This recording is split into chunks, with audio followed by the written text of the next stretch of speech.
women and men throughout the region. If you lose sight of that, that phrase, human rights and social justice, as part of what you do, you are not doing the right thing. So change your program. Yeah? And finally, I said it already, that the objections still exist, and you will have to deal with them. Peggy? Well, first of all, do not equate age with conservatism. Yes. All right? I know some conservative young people. I can tell you that the older I get, the more radical I get. All right? When I was 40, that is when my radicalism started, at 40. All right? So the other thing is that there's always a mixture. You know, when we started, there were conservative people and there were radical people. I consider Rhoda one of the radical people. I consider Joycelin one of the less radical people. So it was a combination of different people. And at any point in time, you will get that combination of people. As a matter of fact, even though maybe Joycelin was less conservative than Rhoda, what we did was radical. What we did in proposing to start this at the university was radical. I call it revolutionary. And we started in a very radical way. And I wanted to come back to the women's studies groups. I remember the meeting at the Caribbean, Barbados. We strategized. How would we do this? And that is one of the reasons I don't remember what Rhoda said about papers for the administration, because my sense was, yes, evidence. I'd like to read it. My sense was we realized that we would have to approach this indirectly. And the study groups were intended to build a constituency on campus before the formal approach to the university. That was my sense of it.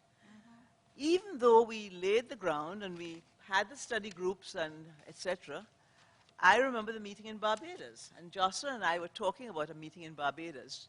Elsa remembers the meeting with Rhoda, with Lucille. But I remember that not the Caribbean meeting, a meeting on the Cave-Hill campus with Vice Principal Robinson? Leslie Robinson. Leslie Robinson. And we were talking, well, we knew that we wanted a program. And he kept talking about a project. And Joycelin and I were discussing this recently. I think we went along with the idea of a project, thinking ourselves that we knew it was going to be a program. So it's like, you know, give them an inch and they want to. So a lot of people actually will say, okay, let us go along with Lucille, you know, let us appoint Peggy, you know, let us deal with Rhoda, let us give her what. And they don't realize what happens when you give people like ourselves that opportunity. We shake things up. Beware of women, whether they call themselves feminists or not. Beware of women who have a vision of a different world, right? So it is not about age. I consider it.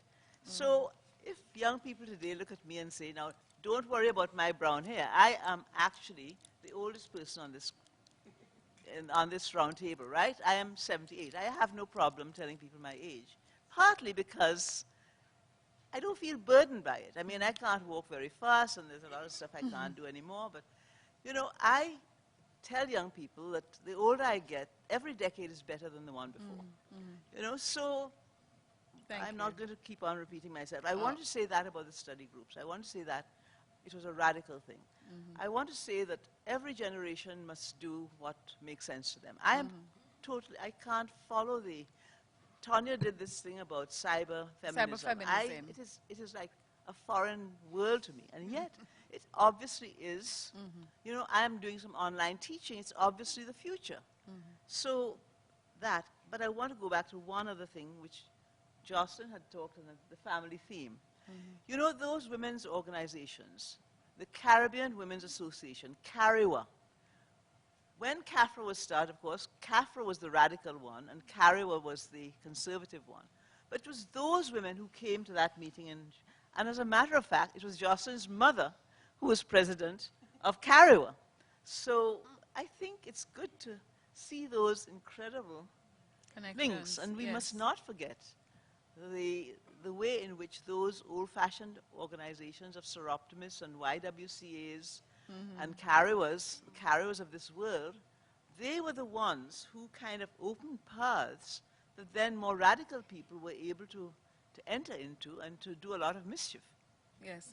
And before Rhoda comments, I just wanted to assure Professor Massiah, before Rhoda comments on that, and I go back to the audience, I wanted to reassure you that the regionality of which you speak is alive and well. In fact, the IGDS was commended recently, pointed out as a best practice in the UWI in terms of how it operates and its regional reach and work. So rest assured that that is still there. So Rhoda, your response to our student. Quick, because I think there are a number of other questions that I know you wanted to get in.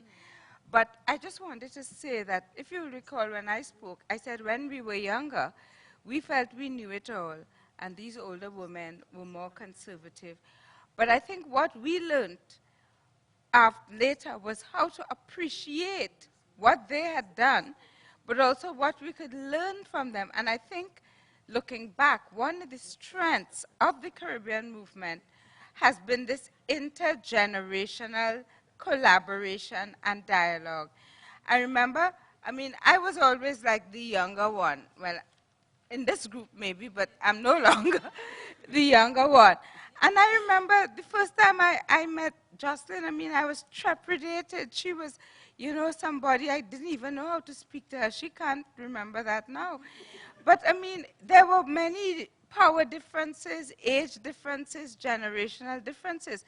But I think later on, for example, one of the high points, I think, of the women's movement was the participation in the Beijing conference in China. And I'm really hoping that someone would write on that entire experience, because that was one of the best experiences of regional, generational, even political. There were women from the NGO movement and the government delegations of countries, from opposition parties and the government delegations. It was an amazing thing. And as a result, some of the things that were in that Beijing Declaration, the recognition of unwaged work, a lot of them was the result of the combined activism of Caribbean feminist activists from all sectors, all age groups, etc. So I think that that was one of the lessons that we learned, that nobody has a monopoly on understanding the complexities, and there's a lot that we can learn. But also the movement is diverse. There's nothing like the radical youth and the conservative older. It's all mixed. Yeah. Before I go back to the audience, you have, yes, sure. Just one yes, sure. postscript Yes. is that experience in Beijing did not happen by chance. It was as a result of careful planning, programming, and training, which was done through what was then called UNIFEM. And guess who was heading up UNIFEM at the time? Okay. I have two other questions to ask the panel, but I'm going to give the audience one more chance. Yes.